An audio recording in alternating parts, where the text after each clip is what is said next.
I want to take you back to a moment I've never really talked about on this channel.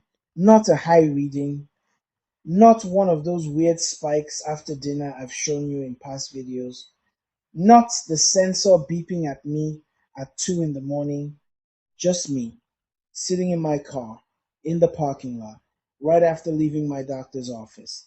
The diagnosis paper still in my hand, and I wasn't moving. I genuinely don't know how long I sat there.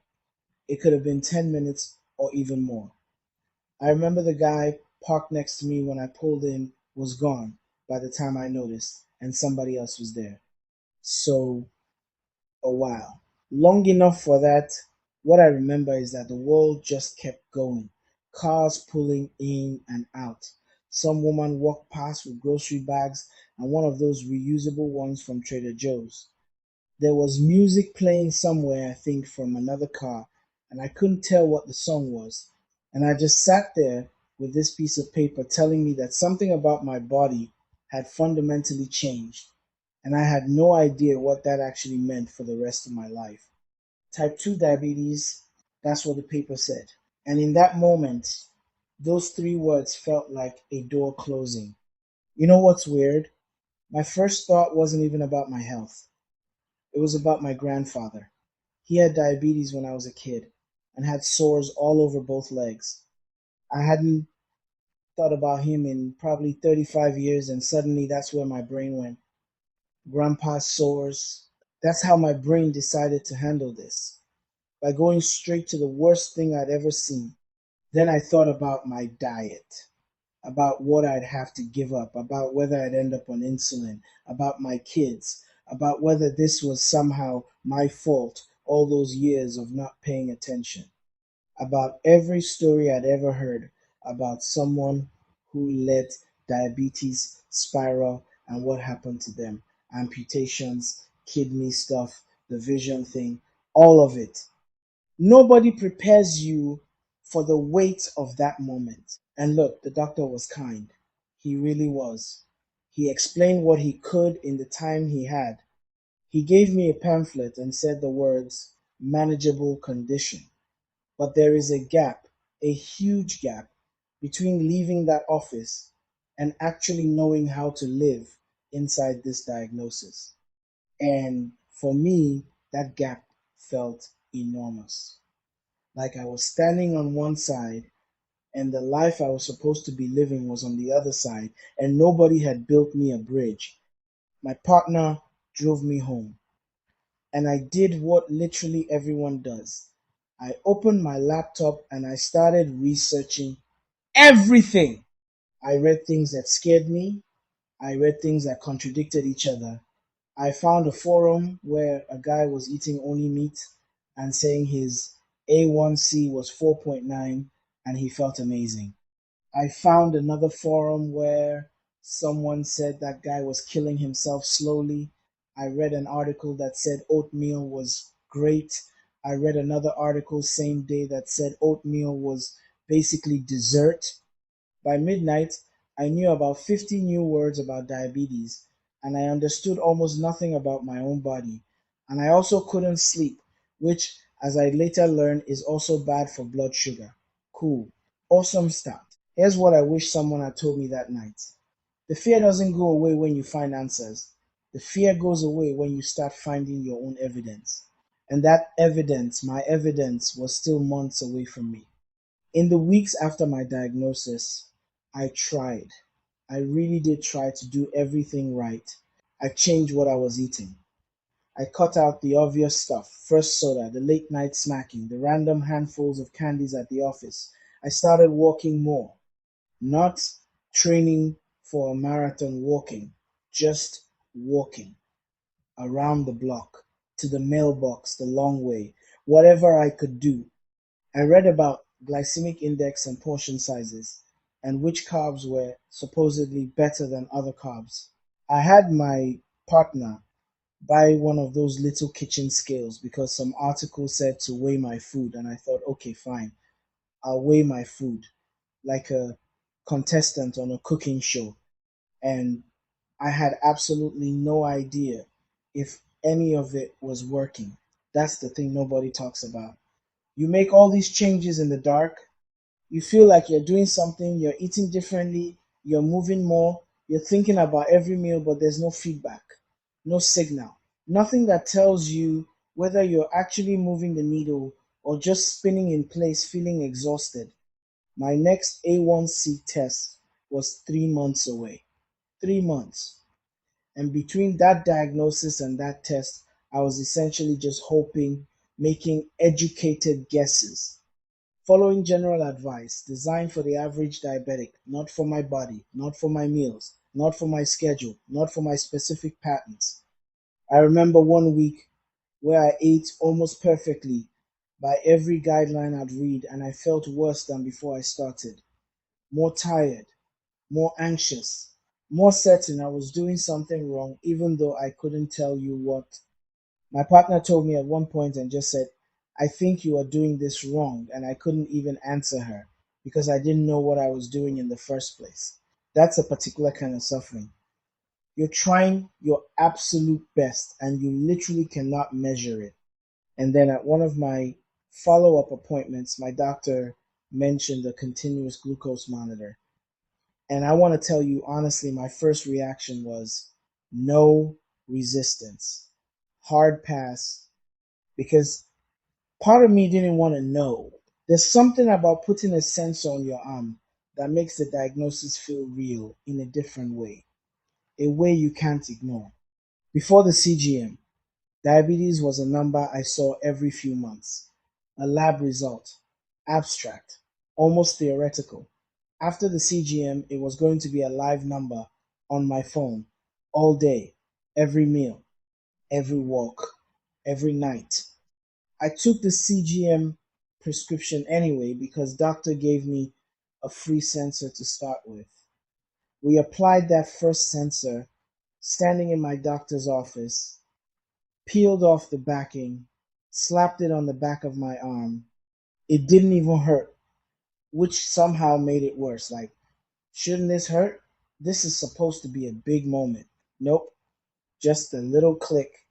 The first reading came up on my phone and it was higher than I expected. Not dangerously high, just higher than I wanted to see on a Tuesday afternoon when I hadn't eaten in 4 hours. 142. I just stared at it. And that staring at that number was the beginning of a completely different relationship with my own body. Because for the first time, the information was mine, not a snapshot from a lab, not a number my doctor read to me out of a file. A live, continuous picture of what was actually happening inside me in real time all day long. I didn't know how to read it yet, but I had it, and that mattered more than I realized at the time. The first 2 weeks with that sensor were honestly the most confusing 2 weeks of this whole journey. And they were also, I know now, the most important. I want to be real with you about what those early weeks actually looked like. Because the YouTube version of I got a CGM and everything changed is kind of a lie, or at least it skips over the messy part. I would eat something I thought was safe, like textbook diabetes friendly, and watch my glucose climb higher than I expected. I would eat something I felt guilty about, like a slice of leftover pizza, and see a completely flat line. I had mornings where I woke up and the number was already elevated before I touched a single piece of food. I didn't understand the dawn phenomenon yet. I didn't understand that stress had a glucose cost. I didn't understand that the same bowl of oatmeal could spike me one way on 4 hours of sleep and a completely different way on seven.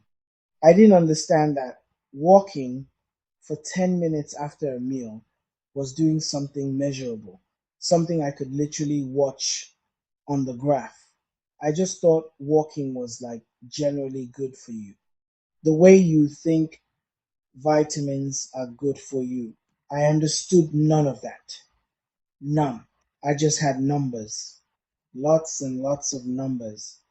Going up and going down in ways that felt completely random. And I almost stopped paying attention. because when something feels random, paying attention to it feels pointless. I came really close to just ignoring the app, leaving the sensor on, but not actually using the data. Kind of like how I have a Fitbit somewhere in a drawer I haven't charged in 2 years. I think a lot of people hit this exact wall. The information is there, but you don't know what to do with it. So it stops feeling like information and starts feeling like noise. Just background numbers. Just one more thing on your phone to ignore. But here's what I didn't know at the time: the data wasn't random, I just didn't have enough of it yet. And around week 6, I started to see something. It started with sleep. I noticed almost by accident that on the mornings after I got less than 6 hours of sleep, my fasting glucose was reliably higher. Not a little higher, noticeably higher. And it would stay elevated longer into the morning, even if I didn't eat anything. I didn't read that in an article. I saw it in my own graph, repeated across multiple nights, across multiple weeks. My own body was showing it to me over and over until I finally noticed. Then I noticed the walking. I'd been walking after dinner kind of randomly. Some nights yes, some nights no, depending on if I felt like it. When I started looking at the data side by side, the difference was just obvious. Same meal, 10-minute walk after, way flatter curve. Same meal. Sat on the couch with the TV on. Spike went noticeably higher and stayed there longer. 10 minutes. Same food. Completely different outcome.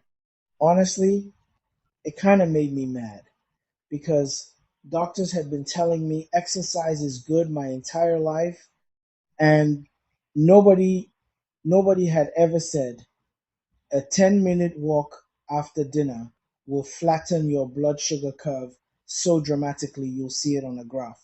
If somebody had said that to me at any point, I would have started walking after dinner like a decade ago. Then the stress piece. I had a really difficult week at work. Nothing to do with food or exercise, just a project that was going sideways, and my glucose was elevated for 4 days in a row in a way I could not explain through anything I was eating. These patterns didn't come from a book, they came from my data, from 3 months of one sensor recording my body and me actually paying attention. And slowly, slowly, the fear I've been carrying since that parking lot started to change shape.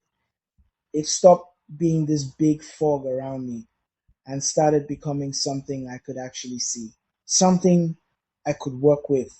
But here's what I haven't told you: there were days during those 3 months where I wanted to quit, where I felt like nothing I was doing was working, where I genuinely wondered if I was fooling myself.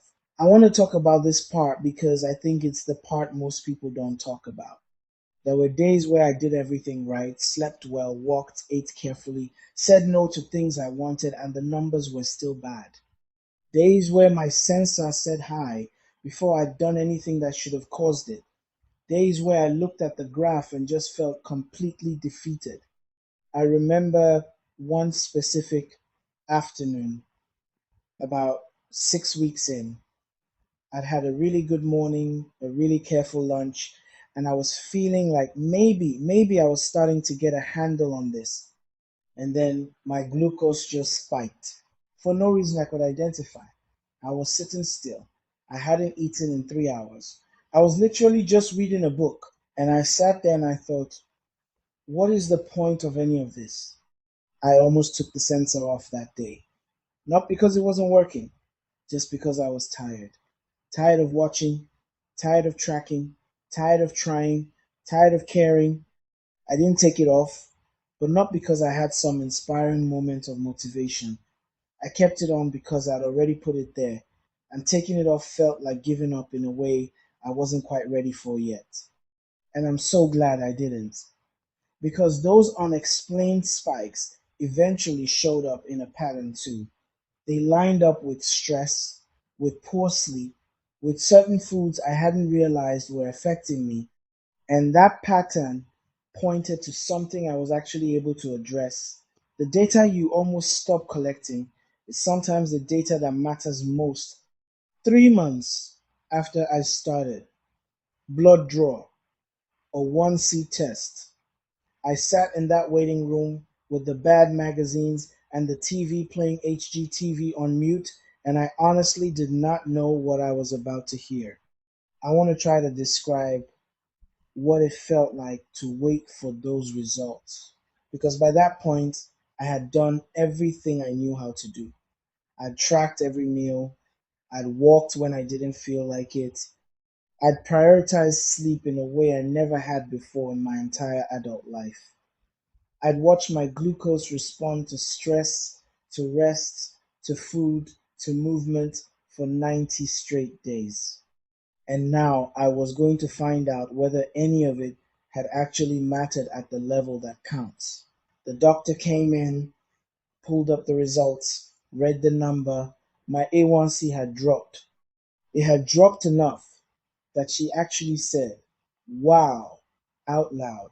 And I just sat there because it sounds simple when I say it like that. A 1C dropped, good news, move on, roll credits. But in that moment, it was so much more than a number.